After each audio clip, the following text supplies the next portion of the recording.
You can take these off while we're speaking. I want to thank our participants that are here, as well as those on Zoom. And this is to state the obvious, an important get-together here. And I'm going to make some brief comments, maybe ask a few questions, and then we'll yield and go down the road here, and maybe we can, all of us, both virtually as well as in person here, we can hopefully make some progress. I want to thank the Secretary of Treasury, Secretary Yellen, Commerce Secretary Raimondo. I see her on the screen there. It's good to see you. And the leaders of some of America's most important businesses and institutions. The American Association of Retired Persons, the AARP, Bank of America, Citibank, Deloitte, Intel, JP Morgan, NASDAQ, the National Association of Realtors, and Raytheon. And for joining me today to talk about the need to raise the debt limit. We haven't failed to do that since our inception as a country. We need to act. These leaders know the need to act. The United States pays its bills. It's who we are, it's who we've been, it's who we're going to continue to be, God willing. That's what's called the full faith and credit of the United States. Let me be clear. Raising the debt limit is paying our old debts. There's nothing to do with new spending or what may be coming this year or other years. It has nothing to do with my plans on infrastructure or building back better, both of which are paid for, but they're not even in the queue right now. It's about paying for what we owe and preventing a catastrophic event occurring in our economy. I'm glad these leaders are here to talk about the real-world impact this is going to have on people and on our position in the world. Today's discussion won't be partisan. It shouldn't be. Raising the debt limit is usually bipartisan. Let me speak for myself here. I want to be clear so the American people understand what's going on. There's a Senate vote today to raise the debt limit. Traditionally, it needs only 50 votes. We were informed by our Republican friends that they had to be all Democrat votes. They weren't going to help. I said, okay, we'll provide 50 votes. The definition in the Democrats, we have the votes. The Democrats are willing to step up and stop this economic catastrophe if Senate Republicans will just get out of the way. But our Senate Republican friends are planning to block the vote to raise the debt limit by using the procedural power called the filibuster. To say that in plain English, it means you have to have 60 votes when there's a filibuster. 60 votes, a supermajority, instead of 50 to get anything done. It's not right, and it's dangerous. The reason we have to raise the debt limit is in part because of the policies of the previous administration, which incurred nearly $8 trillion in bills in 4 years, some of which Democrats voted for. More than a quarter of all the debt now outstanding. We had to raise the debt limit 3 times when Donald Trump was president. And the Republicans moved to raise it each time, and each time the Democrats supported the effort to raise the debt. But now Republicans won't raise the debt limit despite being responsible for what the debt limit, why it has to be raised for the bills that are outstanding. They won't raise it enough through, if done, we're going to be defaulting on a debt that would lead to self-inflicted wounds that risk the market tanking and wiping out retirement savings and costing jobs. Defaulting on the debt, which Secretary Yellen said could happen at any day after October the 18th, when we run out of money, means that Social Security benefits will stop. Salaries to service members will stop. Benefits to veterans will stop, and much more. The failure to raise the debt limit will undermine the safety of the United States Treasury securities, threaten the reserve status of the dollar as the world currency and that the world relies on, downgrade America's credit rating, and result in a rise in interest rates for families, talking about mortgages, auto loans, credit cards. My friends, and there are many of my friends, the Senate Republicans' position I find to be not only hypocritical, but dangerous and a bit disgraceful, especially as we're crawling our way out of a pandemic that cost America 700 100,000 lives thus far, and we're still battling it. Our markets are rattled. America's savings are on the line. The American people, your savings, your pocketbook, are directly impacted by this stunt. It doesn't have to be this way. My Republican friends need to stop playing Russian roulette with the U.S. economy. If they don't want to do the job, just get out of the way. We'll take the heat. We'll do it. We will do it. Let us do it. Let the Democrats vote to raise the debt limit without obstruction or any further delays. House Democrats have already passed the bill that would do that, raise the debt limit and keep the government functioning. It's sitting in the United States Senate right now, where Democrats, with no help from Republicans, have the votes today to pass the debt limit. The path Republicans offer would take us right to the brink and cause irreparable economic damage, in my view. So let's vote and end this mess today. That's the only way to eliminate the uncertainty and risk that will remain for American families and our economy if we don't. Over more than 200 years, America's built this hard-earned reputation of the strongest, safest, and most secure investment in the world. And that's why the United States is the financial rock the world looks to and trusts. Now, in one cynical, destructive partisan ploy, just for politics, our Republican friends are teetering on the brink here. They're threatening to boot that all away. Now, it's a meteor headed to crash into our economy. We should all want to stop it. Stop it immediately. This shouldn't be partisan. And I'm thankful for the leaders who share the urgency on why we need to act. We need to act now. Many of them are here with me. Not next week, now. Look forward to hearing from their perspectives, and we'll now get this meeting started with my colleagues' permission. I'd like to start off, if I may, with a question for Jane Fraser, the CEO of Citi. And by the way, congratulations on your award. You run one of the largest banks in America. And what impacts are you seeing, or do you think you'll see, from this obstruction? What does it mean for the small businesses and everyday people if we renege on the debt here? Thank you, Mr. President, for inviting us all to talk about this critical issue.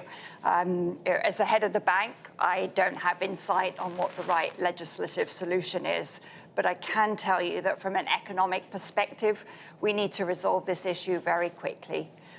Every day of delay right now comes at an increasing price, as we've begun to see in the markets already, starting last Friday. America simply cannot default on the debt, because the U.S. Treasury market is the bedrock of our financial system domestically and globally. And defaulting is going to cause lasting damage to the credibility of the United States with investors and in financial markets around the world. But as you say, the ramifications are not limited to the markets. It's already beginning to cause some damage in the economy. It will hurt consumers. It will hurt small businesses. And it's not an exaggeration to say that even small distortions in the Treasury market can cost taxpayers tens of billions of dollars over many years.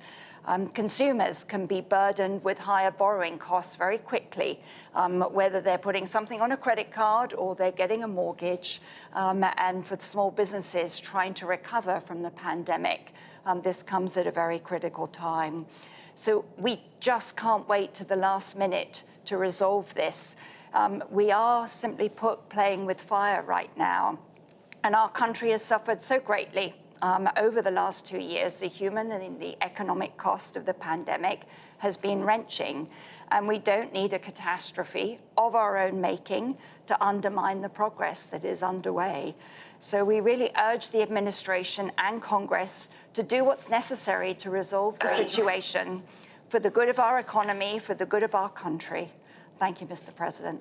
Well, thank you. And you make a very good point that we're, God willing, I think we're just about to begin to turn the corner again on the pandemic. And an awful lot of small businesses, tens of thousands of them, have acquired significant debt. We've provided significant relief as well, but it's It's just an incredibly complicating feature. I'd like now, with her permission, I'd like to ask Adina Friedman, the CEO of NASDAQ, whether she'd be willing to give us her thoughts. And thank you for taking the time, Ms. Friedman, to talk to us. Well, Mr. President, thank you very much for the opportunity to address the current situation. We are starting to experience elevated volatility in the markets, which can be partially attributed to the uncertainty that's been introduced by the delay in approving the extension of the debt limit. We would expect that a continued delay in extending the debt limit would further destabilize the markets. And when we consider the broader economic cost of the uncertainty and certainly a possible default, we would, as Jane mentioned, see higher borrowing costs for consumers and small businesses, as well as delays in much-needed payments to major social programs such as Social Security, Medicare. So when we look at this, these delays and certainly a default would mean that hardworking Americans will ultimately bear the burden. So as you mentioned, extending the debt limit simply allows the payment of obligations that have already been made by the U.S. government. Therefore, voting to extend the debt limit is an important bipartisan action to reinforce the full faith and credit of the United States. And we urge action as quickly as possible. So thank you. Let me ask you the DEFCON 10 question. If we don't, if we default, even for a day or two, what do you think the impact on the market will be? I think that we would expect that investors really just don't handle uncertainty well. And I think that investors and certainly, as we know, there are hundreds of millions of investors that are involved in the markets today that have put their hard-earned savings into the markets. And we would expect that the markets will react very, very negatively if we actually get to a point of a DEFCON 10 type of situation with the default. What does that do to people's retirement accounts? Yeah, I think we have to realize that well over half of the adult Americans have money in the stock market, either directly or indirectly. And so those savings accounts, those retirement accounts, the pensions, they'll all experience a significant and sharp drop in their values, which of course makes them feel less certain about their ability to manage their lives and their savings and plan for retirement. Well, thank you. I don't mean thank you for the result, but thank you for explaining to people who are watching us how consequential this is. You know, I see old buddy Jamie Dimon up there, J.P. Morgan. Jamie, excuse me for calling you Jamie, Mr. CEO. It's good to see you. Why, from your perspective, do we need to raise the debt limit immediately before October 18th?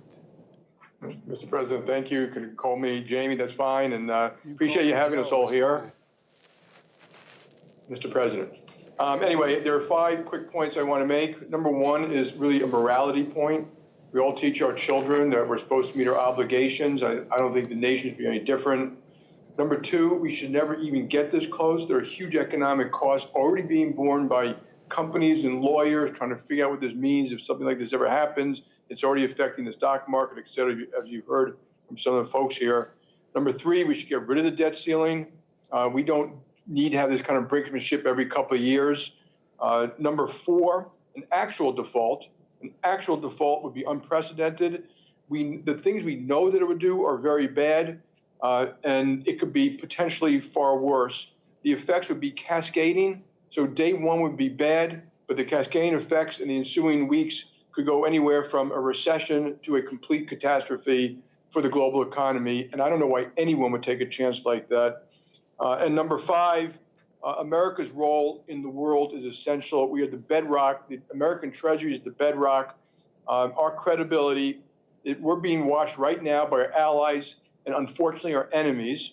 Our credibility is absolutely essential. Trust in America and the U.S. dollar and the financial system is critical to the world economy and eventually actually world peace. So this is a time I think we should show American competence, not American incompetence.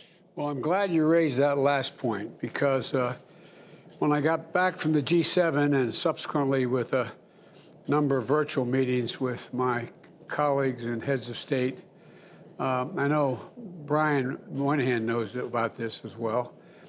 We are not only being measured in terms of our strength and our reliability based upon the size of our military and or the physical strength that we possess, but it's on whether or not we can function. There's a great debate going on, and I'm not exaggerating this. All of you deal internationally. There's a great debate going on whether or not in the 21st century, in the second quarter of the 21st century, can democracies function with things moving so rapidly? And I can tell you, a couple of the folks I've had spent a lot of time with of late, Mr. Putin and Mr. Xi Jinping, they really believe that autocracies are the only way forward because they can act quickly and decisively. It's not a joke. And we're seeing effects of this around the world. And I don't know, it's understandable why the average American wouldn't understand what the consequences of this will be for American security and the willingness of other countries to follow our lead. We have always led the world not just by the example of our power, but the power of our example. And that's going to be called into severe question. I mean, for real. For real. And it has consequences that are real. What does, Jamie, what does further delay mean for a company like yours and the family you serve? Even if we just go on right up to the brink. We start on Monday. We're going to start reviewing all our contracts, repo, collateral requirements. There will be huge demands of people selling treasuries, wanting financing to treasuries. Interest rates will start going up. It'll get worse as we get close to the brink. And as you said, it'll hurt not big companies, and we don't worry about that. We do worry about that it hurts the average American, and we don't want that.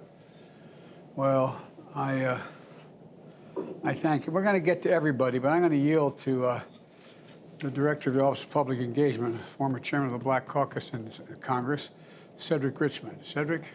Thank you, Mr. President. I'll just quickly yield to your great Treasury Secretary, who is an expert on this, for comments on what she thinks the ramifications are and where we're headed. So with that, Secretary Yellen.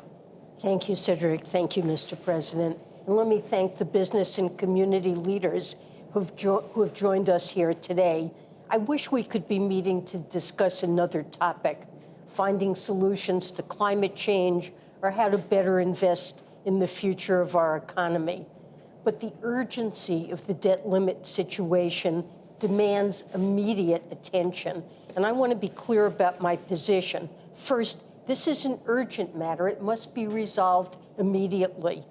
Treasury will exhaust its extraordinary measures if Congress has not acted to raise or suspend the debt limit by October 18th. After that point, we expect Treasury would be left with very limited cash that would be depleted quickly.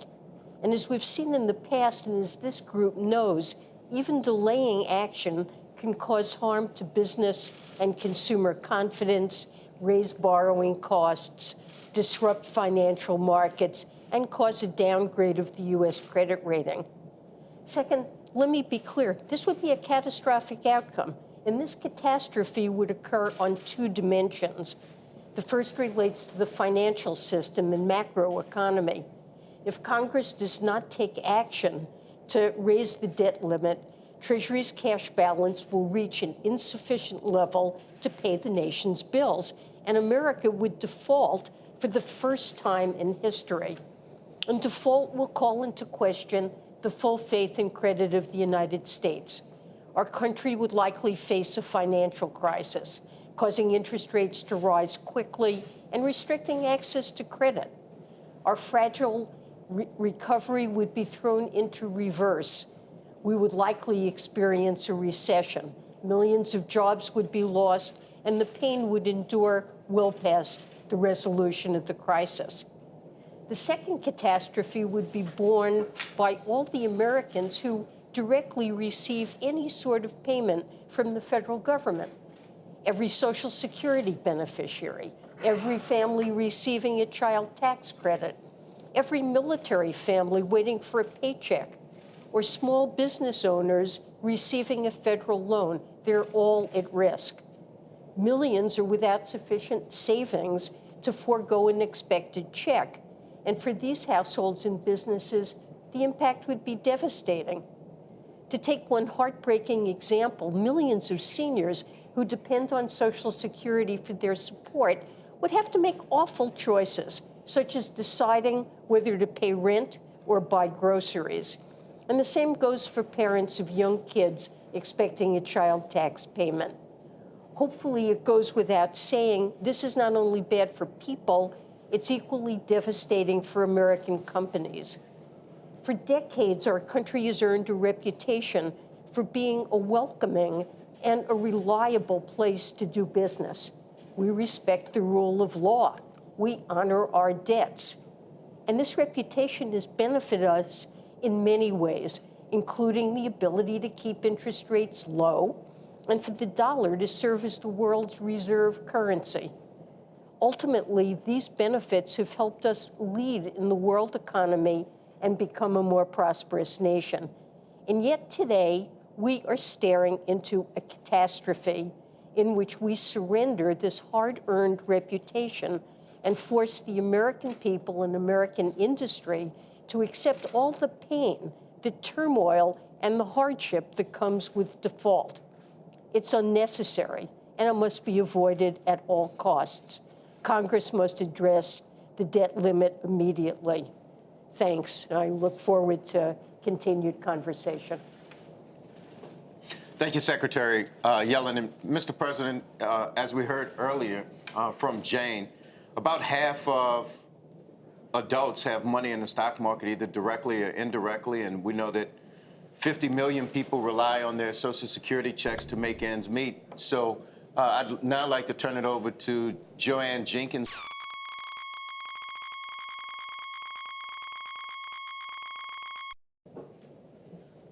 So thank you, Mr. President, for the opportunity to speak to the impact of not raising the debt ceiling on our members in particular, and then nearly 65 million people across this country who rely on Social Security.